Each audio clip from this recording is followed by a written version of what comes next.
എടാ, കാണാൻ കൗതുകമുള്ള നല്ല സ്ഥലമാണ് ഇവിടെ ഇത്. വെറുതെ എല്ലാം മുരളി ഇവിടുന്ന് പോകാത്തത്. മാമി, ഞാൻ നിൽക്കുന്നില്ല, മുരളി സാറിന്റെ ഇവിടെ താമസിക്കുന്നു. മുഴിച്ചിര മൊഴിയെ പാரு ആന്ത மாதிரி இருக்கு. മനഃപൂർവ്വം പ്രശ്നം ഉണ്ടാക്കാൻ വന്നിരിക്കുക. നീ പേശാമ ഞാൻ ഗവനിച്ചിട്ടേ. എടാ, അത് സ്വാമിയുടെ ഫാമിലിയാണെന്ന് തോന്നുന്നു. അത് നിനക്ക് എങ്ങനെ അറിയാം? കൂടെ വരുന്ന നായരല്ലേ, കണ്ടറിഞ്ഞോടെ. അയ്യോ, അത് ഞാൻ ശ്രദ്ധിച്ചില്ല. ഇങ്ങനെ ശ്രദ്ധിക്കാനാ? നീ പെണ്ണുങ്ങളെ പാവാടല്ലേ നോക്കൂ.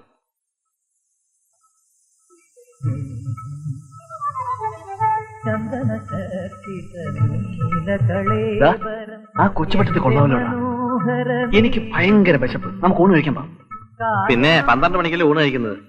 നിന്റെ വിശപ്പ് എന്തിനാണെന്ന് എനിക്കറിയാം. നമുക്കൊന്ന് പോയി നോക്കാവുന്നേ. എനിക്ക് വിശപ്പില്ല, നീ പോയി കഴിക്കും. നിന്റെ വിശപ്പ് മാറട്ടെ. എന്നാ ഞാൻ പോയി ഐറ്റംസ് ഒക്കെ എങ്ങനെയുണ്ടെന്ന് നോക്കിട്ട് വരാം. ആ ചെല്ല് ചെല്ല്. വെള്ളം തന്നട്ടെ. പോട്ടുകൊണ്ടിരിക്കുന്നു സ്വാമി.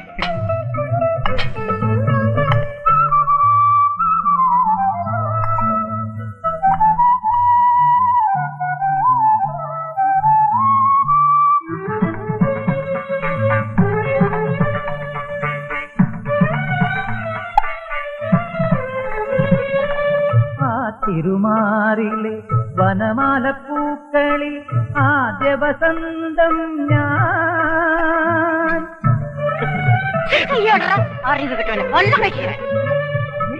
തിരുമാറിലെ വനമാലപ്പൂക്കളിൽ ആദ്യ വസന്തം ഞാൻ. ആപദപങ്കജമാദ്യം വിടർത്തിയ സൂര്യപ്രകാശം. സ്പെഷ്യൽ എന്താ ഉള്ളത്?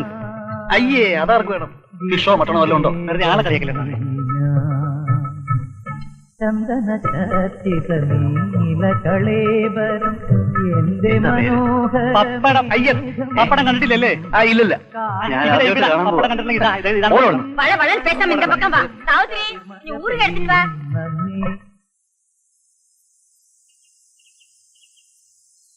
പിന്നെ മാഷില്ലേ?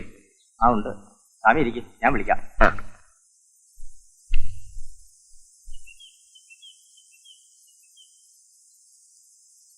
சாமி ஒரு அப்பாவியாச்சே. யாருக்கு வேணுனாலும் எப்ப வேணுனாலும் எது வேணுனாலும் பண்ணிக்கலாமே.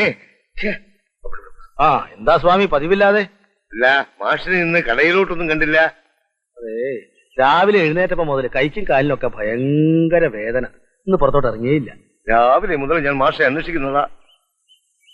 ആ മുരളി ഉണ്ടല്ലോ, അവൻ വേറെ 2 കൂട്ടുകാരെ കൂടെ മുറിയിൽ കൊണ്ടുവന്ന് താമസിപ്പിച്ചിരിക്കുക. ചോദിക്കാൻ ചെന്നപ്പോൾ അവൻ എന്നോട് പറയുക, കൃത്യസമയത്ത് തന്നെ വാഴ വരുന്നുണ്ടല്ലോ, ബാക്കി പാലിച്ച കാര്യങ്ങളൊന്നും സ്വാമി നോക്കണ്ടാണ്. ഒരു ശനിയനെ ഒഴിപ്പിക്കാൻ തന്നെ നമ്മൾ പെടാതെ പാടുപെടുമ്പോൾ ഇതാ വേറെ 2 ശനിയനെ കൂടെ കൊണ്ടുവന്ന് താമസിപ്പിച്ചിരിക്കുന്നു. ഇവങ്ങളെല്ലാം ഞാൻ എന്നാ പண்றது? ആ മുരളിയുടെ കയ്യിൽ നിന്ന് ഒരു വാളയച്ചിട്ട് എഴുതി മേടിച്ചിരുന്നെങ്കിൽ ഇങ്ങനെ വല്ല പ്രശ്നം ഉണ്ടാകുമായിരുന്നോ? ഇനിയിപ്പോ നല്ല വാക്ക് പറഞ്ഞ് ഒഴിപ്പിക്കുന്നതാണ് ബുദ്ധി. ഞാൻ സംസാരിക്കാൻ ചെന്നാൽ അവന് യാതൊരു വിലയുമില്ല. അവൻ മുതലോളിയും ഞാൻ വാടകക്കാരനുമാണെന്നാണ് അവന്റെ ഭാവം. എന്നാൽ സ്വാമി ഇനി അവനോടൊന്നും സംസാരിക്കണ്ട, അവനോട് ഞാനൊന്ന് സംസാരിച്ചു നോക്കാം. അതാ നല്ലത്. ഇന്ന് തന്നെ മാഷ് അവനെ പോയി ഒന്ന് കാണണം. കുറച്ച് ധന്യന്തരം കുഴമ്പ് മേടിച്ച് തേച്ചു കുളിച്ചാൽ കൈയിന്റെയും കാലിന്റെയും വേദനയൊക്കെ ഒന്ന് മാറി കിട്ടിയാലേ. സ്വാമിയുടെ കാശ് വലിയ ഇരിപ്പുണ്ടോ? ഒരു 10-20 രൂപ മതിയോ? ഉള്ളത് മതി. ഉണ്ടോ? ഉള്ളൂ. ഒരവൺസെങ്കിൽ ഒരവൺസ് വാങ്ങിച്ച് കഴിക്കാമല്ലോ. അപ്പൊ ഞാൻ ഇറങ്ങട്ടെ. ആയിക്കോട്ടെ. അപ്പോ മാഷ് ഇന്ന് തന്നെ അവനെ വിളിച്ച് സ്ട്രോങ് ആയിട്ടൊന്ന് സംസാരിക്കണം. സ്വാമി പോണം. ധൈര്യമായിട്ട് പൊയ്ക്കോളൂ. ധൈര്യമായിട്ട് പൊയ്ക്കോന്ന്. ആയുർവേദമാകുമ്പോ വേദന മാറാൻ കുറച്ച് സമയം പിടിക്കും. ചാരായമാകുമ്പോ അങ്ങ് കയറിക്കോളും. നീ ചാരായ ഷാപ്പിൽ പോയിട്ടേ 200 മില്ലി ചാരായവും 2 മുട്ടയും കുറച്ച് കുരുമുളകിന്റെ പൊടി കൂടി വാങ്ങിച്ചോ. എന്താണത്? എന്ത് മുടി? ഫാഷൻ.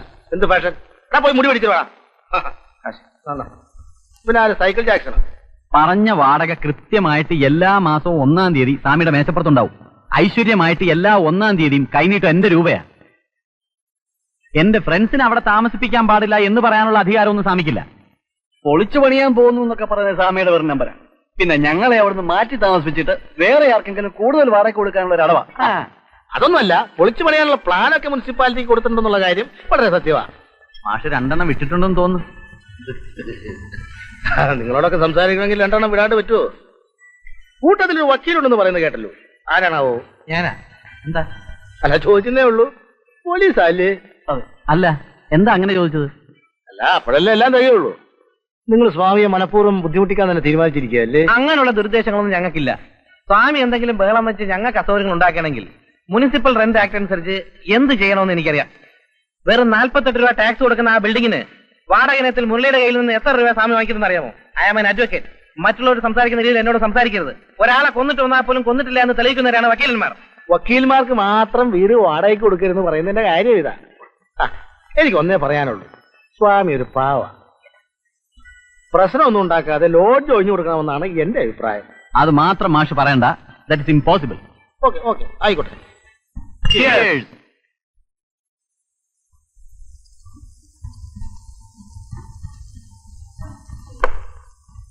ഇല്ലാത്ത നിയമമൊക്കെ പറഞ്ഞ് നീ അയാളെ വിരട്ടി കളഞ്ഞു. പാവം. Municipal rent act. വക്കീലാണെന്ന് പറഞ്ഞ് വല്ല മണ്ടത്തരമൊക്കെ അടിക്കുന്നത് സൂക്ഷിച്ചു വേണം. എടാ ഞാൻ പോലീസാണെന്ന് ചോദിച്ചപ്പോ നീ അല്ലാന്ന് പറഞ്ഞതിനാ. ആണെന്ന് പറഞ്ഞിരുന്നെങ്കിൽ ആ സ്വാമി ഒന്ന് വിരട്ടാമായിരുന്നു. അങ്ങനെ ചില നമ്പർ ഇട്ടില്ലെങ്കിൽ ആ മാഷ് നമ്മളെ വരട്ടിയല്ലേ. അതെ എടാ സ്വാമിയുടെ ഇളയ മകള് കൊള്ളാമല്ലോ. വീഴൂ. ഒരു കാര്യം ഞാൻ പറഞ്ഞേക്കാം, നിന്റെ അഭ്യാസം ഒന്നും ഇവിടെ എടുക്കരുത്. ഇല്ല, ഇവിടെ വെച്ചെടുക്കുന്നില്ല, പുറത്ത് വെച്ചാകാമല്ലോ. ലക്ഷണം കണ്ടിട്ട് ഇവനെന്തോ ലൈൻ ഉണ്ടെന്ന് തോന്നുന്നു. ഓടാ, ഞാനിവിടെ വളരെ ഡീസന്റാ. വേണമെങ്കിൽ ഈ പ്രദേശത്തുള്ളവരോടൊന്ന് അന്വേഷിച്ചു നോക്ക്. ആ അതൊക്കെ പോട്ടെ, സ്വാമിയുടെ മൂത്ത മകളോ? ഒരു പൂണൂലും കൂടെ ഇട്ടാ സ്വാമിയെ പോലെ തന്നെ ഇരിക്കും. നീ നിന്റെ പാട് നോക്കടാ. ഞാൻ ഈ കാര്യങ്ങളൊന്നും ശ്രദ്ധിക്കാറില്ല. ഇവിടെയൊക്കെ നല്ല കുളിസിനുണ്ടാവും ചിലപ്പോ. ഒരു ബൈനാക്കോളിൽ കിട്ടിയിരുന്നെങ്കിൽ. ഒന്നാക്കുന്നത് രണ്ടായിക്കോട്ടെ.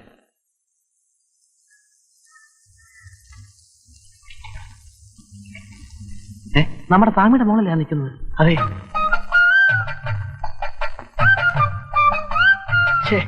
കുറച്ച് കഴിഞ്ഞ് വന്നിരുന്നെങ്കിൽ കുളി കാണാമായിരുന്നു. ഇനിയിപ്പോ വെള്ളത്തിൽ ഇറങ്ങില്ല. നീ ഇവിടെ നിൽക്ക്, ഞാൻ പോയി മുട്ടിട്ട് വരാം. പിന്നെ നിനക്ക് നീന്താനൊക്കെ അറിയാമല്ലോ.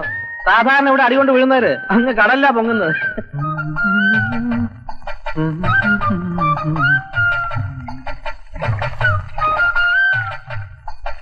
നല്ല തണുപ്പ്.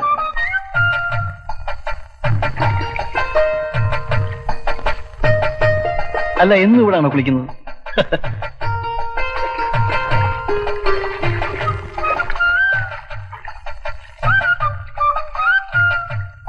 ഇങ്ങനെ ഓപ്പണായിട്ട് നിന്ന് കുളിച്ചാലേ ആരെങ്കിലും കാണും. കുട്ടി ഇറങ്ങി കുളിച്ചോളൂ. ആരും വരാതെ ഞാൻ നോക്കിക്കോളാം. നിങ്ങൾ ശല്യം ചെയ്യാതെ പോകുന്നുണ്ടോ? എനിക്ക് കുളിക്കണം. അയ്യോ, കുളിച്ചോ, ഞാൻ പോയേക്കാം.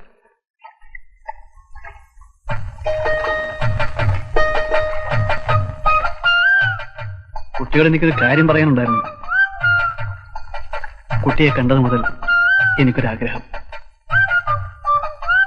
കുട്ടി എന്നും എന്റേതായിരിക്കണം.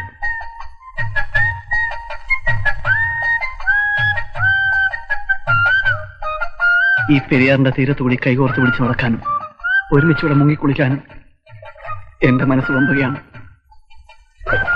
കുട്ടിയില്ലാത്തൊരു ജീവിതത്തെക്കുറിച്ച് എനിക്ക് ചിന്തിക്കാനാവില്ല. അയ്യോ, പോവാണോ? കുളിക്കുന്നില്ലേ?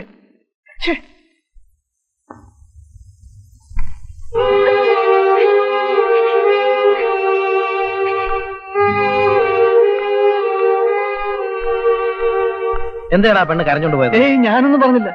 അല്ല, സാധാരണ പെണ്ണുങ്ങൾക്ക് പറയാറുള്ളത് പോലെ നീ ഇല്ലാത്ത ജീവിതത്തെ കുറിച്ച് എനിക്ക് ചിന്തിക്കാൻ പോലും വയ്യ എന്ന് വല്ല വെച്ച് കാച്ചിയോ? ആ കുട്ടി എങ്ങാനും ചെന്ന് സ്വാമിയോട് പറഞ്ഞാൽ സംഭവം ആകെ നാറും. ഇങ്ങനെയുള്ള കാര്യങ്ങളൊന്നും വീട്ടിൽ ചെന്ന് പറയത്തില്ല. ഒന്നാമത് നമ്മളെ അവിടെ നിന്ന് എങ്ങനെ അടിച്ചിറക്കണം സ്വാമി ആലോചിച്ചോണ്ടിരിക്കുക. ഇതും കൂടി അറിഞ്ഞാൽ തീർന്നു. അപ്പൊ പിന്നെ എന്താ ചെയ്യുന്നത്? എന്ത് ചെയ്യണമെന്നോ? തൽക്കാലം മുങ്ങി കുളിക്കാം. கட்டையில போறவன் அவன் பேர் என்ன? பொம்பளை பசங்க கிட்ட கலாட்டா பண்றானா? யாரா அவன்? உன்னால முடியலன்னா சொல்லு, நான் போய் கேக்குறேன். ஏக்கா, நான் போய் கேட்டு ஏதாவது தகராறு வந்தா வெக்கக்கேடு நமக்கு தானே. அதனாலதான் நான் பேசாம இருக்கேன். அந்த முரளி மட்டும் இருந்தப்போ எந்த பிரச்சனையும் இல்லை. அவன் ஃப்ரெண்ட்ஸுக்கு இடம் கொடுத்ததே ரொம்ப தப்பா போச்சு. அப்பா, என்ன வந்தாலும் சரி, அவங்க 2 பேரையும் உடனே வெளியே அனுப்பித்தான் ஆகணும்.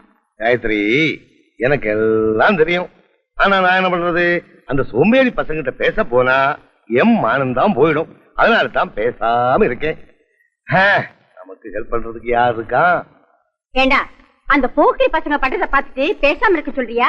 பொம்பளை பசங்க வெளியில இறங்கி நடக்க வேண்டாம். உடனே இதுக்கு ஏதாவது ஒண்ணு பண்ணிதான் ஆகணும். திரும்பேண்டி, பொம்பளை பசங்களே வெளியில இறங்கி நடக்க விட மாட்டானா அறிவு விட்டவனுங்க